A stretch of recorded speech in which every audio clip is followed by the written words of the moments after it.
Welcome back to another El Yucateco recipe video, everyone. My name is Mike, and today I'm going to be showing you a delicious, quick weeknight meal you can prep for your family, your friends, guests, or any occasion. We're going to be doing some Tater Tot Casserole, incorporating some El Yucateco sauce, and it's coming up right now.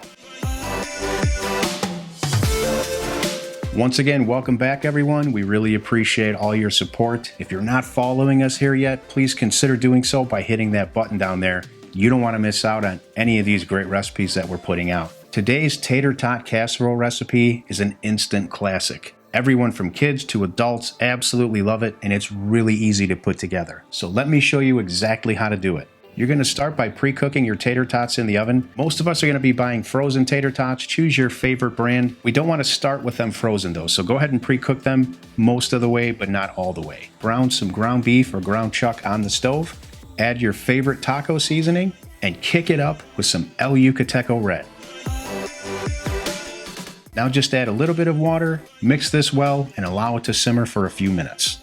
Once your tater tots are ready, go ahead and transfer those to a well-oiled cast iron skillet. Now top that with your meat, some shredded cheddar cheese, and I'm adding some fresh jalapeno slices here for some color and some added flavor. Now get that back in the oven at 375 degrees Fahrenheit and cook that for about 20 minutes until everything is nice and melty. Then simply remove it from the oven and allow it to cool.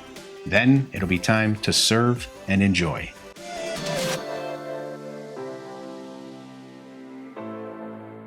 Cheers, everybody.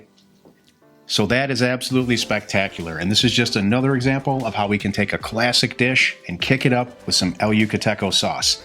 That's it for today's video. I really appreciate you hanging out with me. Don't forget, I'll have all the recipe details and show notes down in the description. Take care. Till next time, I'll see you on the next video.